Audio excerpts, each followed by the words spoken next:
Esse revezamento científico, eu sou o segundo revezamento, depois você seguir pelo ilustre professor Barros Franco.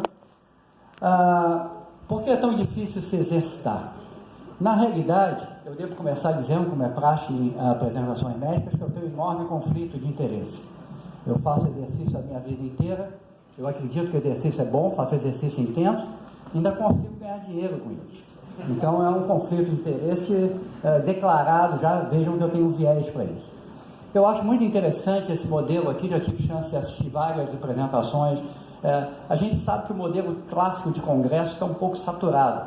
Então, alternativas como esse breakfast que o Cláudio faz, tal, são alternativas bacanas. E eu tive uma chance no sábado passado, 72 horas atrás, o Cláudio estava lá.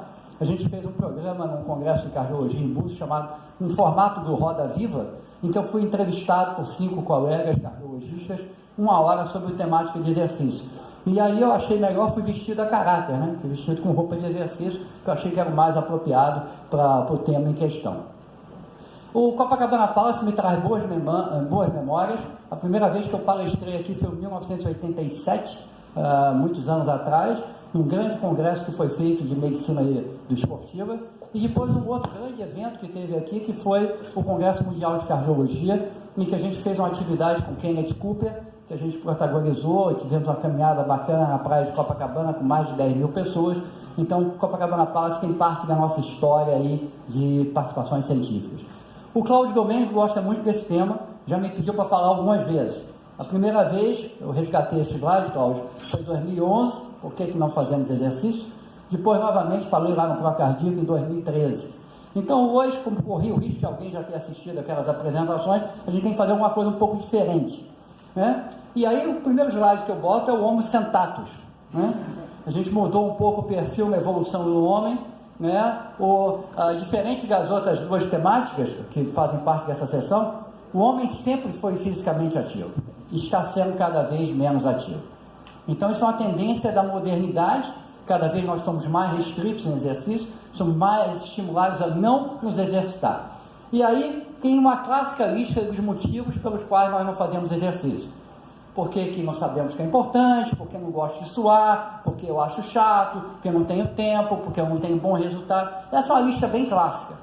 Mas eu acho que até o Graus Varela tem um vídeo no YouTube muito interessante, ele que é um maratonista, um indivíduo muito fisicamente ativo, e ele diz, por que é difícil fazer atividade física?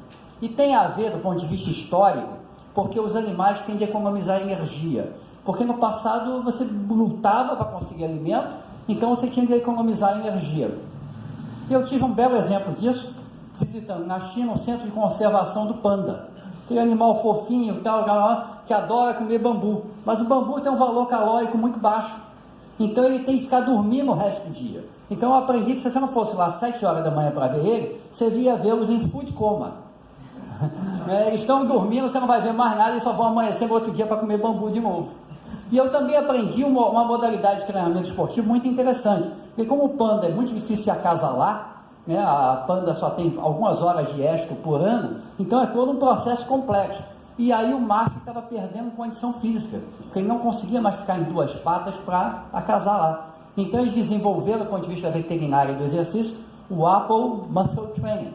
O que é isso? Eles botam uma Apple e o bicho fica em 2 patas tentando pegar. Então, treinamento específico para pandas, né, de musculação para pandas, movido a Apple. Então, ao contrário do que o Valmir falou, às vezes você tem que buscar o alimento para motivar o indivíduo para fazer exercício, né? Talvez é uma estratégia prática para ele. Mas a gente sabe que a inatividade física é extremamente deletéria para a saúde, a inatividade. Então, dados aí até populares colocam que 1 em cada 10 morrem por não serem fisicamente ativos. E esse slide do CDC, do diretor do CDC, de Atlanta, eu acho muito interessante. Que diz assim, atividade física é o que nós temos mais próximo de uma droga milagrosa. Então, a atividade física deveria, e o exercício deveriam fazer parte de todo o cotidiano da população. E por que não fazemos exercício? Isso seria uma questão melhor para um psicólogo, uma questão melhor para um psiquiatra, psicanalista talvez. Por quê? Tem você saber que faz bem, mas você tem que ter a emoção envolvida para a sua tomada de decisão. E mais que a tomada de decisão, a manutenção do hábito. Não adianta ter sido atleta competitivo de vôlei dos 18 a 19 anos de idade e depois ficar sedentário a vida inteira. O interessante é o lifelong exercise, é o hábito de vida mantido, né? Então vamos explorar no Dia dos Médicos, muito próximo, um ponto pouco comentado, por que nós não fazemos exercício, que vai ser a minha linha para essa apresentação. Porque o médico não prescreve e não orienta exercício. Raramente o médico de qualquer especialidade fala sobre exercício durante a consulta médica. Você passa uma lista de medicamentos e entrega para o paciente. Se você invertesse a pauta, começasse a sua lista, fazer exercício e também toma esses remédios, provavelmente você conseguiria muito em termos de mudança de hábitos. Então, por que o médico não orienta e por que o médico não prescreve? Em grande parte porque o médico não sabe. Na faculdade de medicina nós não temos aulas sobre exercício físico, infelizmente. Então vamos acertar para homogeneizar o grupo algumas expressões e termos. O que é exercitante e o que é atleta? Às vezes as pessoas falam, Claudio, você é um atleta. Não, não sou, eu sou exercitante. Porque o atleta é aquele que vive para o esporte, como meio de vida. Ele é federado, ele ganha dinheiro com o esporte. Então quem corre uma maratona, você vê uma maratona, aquela primeira fila de quenianos, etc., aqueles são os atletas. Os outros são os figurantes. Tem o protagonista do filme e tem os figurantes. O resto é exercitante, não faz aquilo como meio de vida. Tá? Então exercitante é o indivíduo que faz exercício físico, ou seja, aquele que se exercita. Já foi colocado aqui pelo Valmir a questão da sarcopenia e tal. Nós, apenas para deixar uma marca, nós na área de medicina do exercício, nós valorizamos muito mais a dinapenia. A sarcopenia tem um enfoque anatômico. A dinapenia é só perda de força, só perda de potência muscular. É isso que vai determinar a sua perda de funcionalidade, a sua perda de autonomia. E aí a gente vai para a expressão que para nós é muito importante, que é a da aptidão física. E a aptidão física que é um componente aeróbico, tem a aptidão aeróbica e tem a aptidão não aeróbica, que é força e potência muscular, que é a flexibilidade, que é o equilíbrio, que é a composição corporal.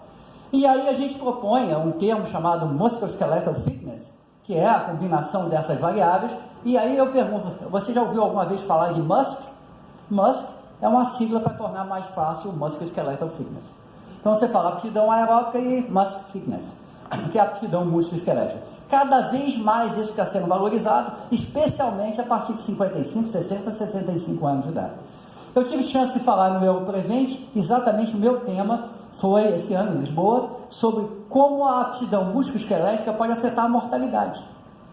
Então não é só mais o lado aeróbico, falta de corrida, falta de pedalada, falta de natação, que te levam à morte. Né? E uma outra apresentação que eu tive chance de fazer recentemente em Paris, no Congresso Mundial de Cardiologia Europeu, foi com pouco exercício é pouco. Vamos ver um pouquinho essa expressão. Se você pega essa bola grande aí, você tem os sedentários, você tem uma pequena parcela da população que é fisicamente ativa, você tem uma população que se exercita, porque exercício é diferente de atividade física, e porque exercício é apenas um tipo da atividade física, que é estruturada e organizada, e aí você tem um grupo que faz esporte. Mas vejam que a pequena bolinha de esporte, ela extravasa um pouco o conceito ali. Por quê? Porque nem sempre todo esporte demanda atividade física ou exercício. Na realidade, eu posso ser campeão olímpico de tiro ao alvo e não ter nenhuma aptidão física importante nesse conceito. Posso até nem ser saudável. E mais ainda, eu posso ser um campeão desportivo e ser pouco saudável, como é o caso do sumô, ou até uma prática desportiva que é extremamente lesionante. Então, você tem que, esporte nem sempre é sinônimo de saúde. Esporte competitivo está ligado mais a business e entertainment, e não à saúde. E dentro do espectro da população, nós temos atletas, que são um segmento muito pequenininho, nós temos os exercisers, nós temos fisicamente ativos, mas infelizmente a maior parte da população é fisicamente inativa. Esse é o grande drama de saúde pública, porque se 1 em cada 10 morrem de inatividade física, é o quadro mais prevalente que nós temos de lidar. E aí há vários dados sobre isso. Esse é um paper do Lancet Global Health, que publicado em setembro de 2018, mostra que no mundo inteiro a inatividade física é muito prevalente, mas destaca-se com dissabor para nós, que no Brasil nós temos uma inatividade física muito grande. E aí, qual é a principal razão para alguém se exercitar? No passado, alguém vai se exercitar porque diz que está buscando saúde. Alguns vão dizer que querem descansar. Mas um segmento muito importante, explorar esse segmento para que ele se torne uma mudança de hábito pelo resto da vida e não apenas uma mudança temporal, do verão. É claro que a maior parte das recomendações, vocês já ouviram falar, 150 minutos de exercício, ou 75 intenso, exercício fortalecimento muscular, e eu vou colocar para vocês uma visão minha pessoal, um pouco inovadora. Eu não gosto disso. Por que eu não gosto disso? Se eu perguntar para o Luiz Antônio, você trata todo hipertenso com a mesma medicação? Ele vai dizer, não, eu tenho que avaliar o indivíduo, tem que ver qual é o perfil hepático dele, o perfil renal dele, vou ver as comorbidades que ele tem. A mesma coisa com o exercício. Não é o único modelo que serve para todos. Por quê? Qual é a dose mínima de um medicamento? Suficiente para obter níveis ótimos daquilo que eu quero regularizar. E para o exercício, o que é mais importante para a saúde? Exercício físico regular ou aptidão física? Aptidão física. Se eu sou fisicamente apto, eu reduzo minhas taxas de mortalidade. E aí o que a gente vê? Então a proposta que eu fiz é o seguinte, vamos mudar um pouco o standard of care. Né? Em vez de falar quanto exercício tem uma regra fixa, eu tenho que acertar o exercício para que o indivíduo tenha níveis ótimos de aptidão física. Tem alguns que geneticamente são bem privilegiados, vão à academia pela primeira vez e em 5 minutos, na segunda vez, já estão correndo na esteira. E tem outros que estão há 1 ano lá, não conseguem correr 1 minuto. Então é muito individual, e a gente tem de individualizar dentro da medicina de precisão, medicina personalizada, nós temos de individualizar a dose. Para quê? Para que o indivíduo chegue a níveis ótimos de aptidão física. E como é que a gente mede a aptidão física? O médico raramente avalia a aptidão física no seu consultório, mesmo o cardiologista. E há instrumentos fáceis, o Domênico, por exemplo, usa isso, o hand grip no consultório dele. Algumas coisas são um pouco mais complicadas, como o teste de potência, que isso é extremamente interessante, ou um teste de equilíbrio. Sabe que você ficar 10 segundos com o pé só pode discriminar muito quem tem risco de queda? O que te demanda na consulta? 15 segundos. Você não consegue ficar 10 segundos em pé num pé só? Isso já vai te dar uma informação muito rica. A gente tem dados normativos com isso na nossa clínica. E a gente desenvolveu um instrumento para avaliação conjugada da aptidão não aeróbica, que é chamado teste de sentar e levantar, o Sitting Rising Test. Se você botar no Google Sitting Rising Test, você vai achar muita coisa. Você começa com um score de 5, eu peço você sentar no chão. Se você usa uma mão, você perde 1 ponto. Se usa uma mão e joelho, perde 2 pontos. Se desequilibra, perde meio ponto. 5 pontos para sentar, 5 pontos para levantar, um score global de 0 a 10. E com isso, tem um vídeo no YouTube com mais de 800 mil views, que mostra, se você entrar lá, buscar até se sentar e levantar, você vai ver a descrição dele. E nós publicamos no European Journal of Preventive Cardiology, olhem a discriminação na curva Kaplan-Meier da sobrevida nos indivíduos que têm score de 0 a 3 versus indivíduo de 8 a 10. De modo que o indivíduo com baixo resultado no sentar e levantar tem 5 vezes mais mortalidade nos próximos 6 anos. Nada comparado ao indivíduo que tem um pouco de hipertensão, um pouco de dislipidemia ou diabetes. É muito mais arriscado ter um baixo score no sentar e levantar do que ter diabetes ou hipertensão não bem controlada. Esse paper tem um altimetric bem forte, ele é percentil 99,9, é uns 10 mil papers em 13 milhões de artigos publicados em todas as áreas de conhecimento, que teve maior impacto na mídia, no meio de conhecimento. E aí agora a gente apresenta para vocês em primeira mão, dados ainda não publicados, do segmento mais longo agora, com quase 5 mil indivíduos. Vocês vejam que o grupo que tem resultados muito baixos, 30% apenas sobreviveu ao longo do tempo. E se você quiser extremar mais isso aí foi comentado na Discover, a BBC de Londres fez um especial com Sitting Rising Test, tem mais de 4 milhões de visualização. E aí eu chamo a atenção, se você tem um paciente, muitos pacientes vocês podem receber, são literalmente incapazes de sentar no chão e levantar por conta própria, precisam de ajuda, esses pacientes são score 0. Vejam, dos 206 casos que nós temos, isso gerou uma mortalidade ano de 4,31%. É igual a insuficiência cardíaca. É quase metade, ou muito próximo da mortalidade de um diagnóstico de câncer de colo. E os indivíduos que tiraram 10? Olha, é uma apólice seguro de saúde maravilhosa, porque os 480 que tiraram 10, a mortalidade é 0,01% ao ano. Então, se você tem um paciente que é capaz de sentar e levantar no chão, se preocupe com outras coisas que ele provavelmente não vai morrer tão cedo. E aí a gente tem uns parceiros ótimos, esse é o parceiro Jari Laukkanen, da Finlândia, que é um cardiologista muito diferente, porque ele trabalha 3 dias com cardiologia intervencionista e 3 dias como epidemiologista do exercício. Então eu criei mais de 150 publicações top, e aí nós estamos olhando os dados juntos, e aí uma coisa também ainda nova, apresentando para vocês em primeira mão, o próprio hand grip dividido por quilo de peso é altamente discriminativo de mortalidade. E aí, anteontem, para não botar só dados nossos, trabalho publicado, as casuísticas asiáticas são sempre gigantescas, 1 milhão de indivíduos, acompanhados em follow-up na Coreia. O que mostrou? Aqueles que têm dificuldade no teste de sentar, caminhar e voltar e sentar, esses indivíduos morrem muito mais. Então, qual é a ideia? Fiquem atentos para a necessidade de acompanhar a questão da aptidão musculoesquelética.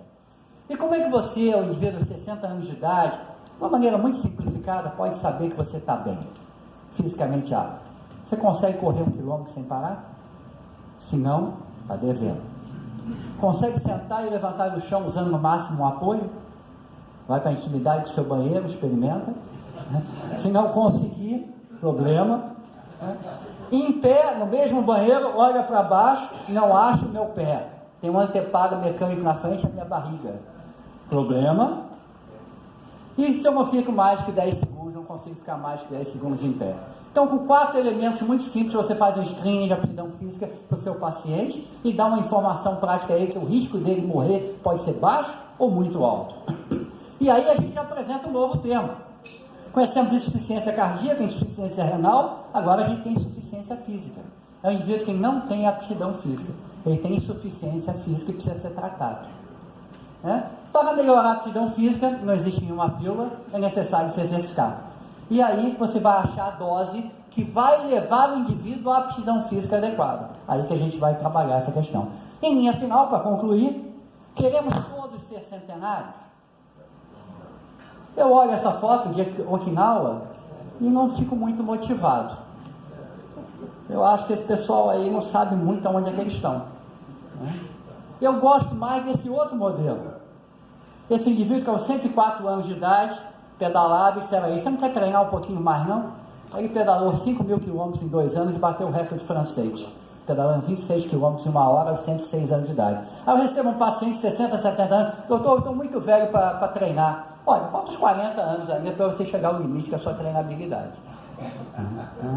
Então, diferenciando algo fundamental, todos nós estamos acostumados a pensar em lifespan, quantos anos nós vamos viver, isso é legal, mas provavelmente o ótimo é o health span, o número de anos de vida que até eu tenho uma doença limitante ou severa que vai resultar em perda da minha capacidade de autonomia, de tomada de decisão. Então o health span é o nosso ótimo. O ideal é que esse health span possa ser mantido, e para isso, o pessoal que trabalha aqui em CTI consegue aumentar muito o lifespan, mas eu quero aumentar muito o health span. Eu quero que a gente tenha qualidade de vida e não somente anos de vida. Então, qual é o take-home message? Um longo health span é legal, é motivante. Altos níveis de aptidão aeróbica e muscular fitness são associados com um padrão de vida mais saudável. E que o exercício físico é aconselhado para todos. E particularmente para aqueles que não escolheram bem os seus pais, que não têm um bom pedigree, não têm uma boa genética favorável ao exercício, e que tem alguma doença. Esse tem que treinar, porque é a melhor maneira dele mudar o curso da trajetória dele, da sobrevida dele. Obrigado.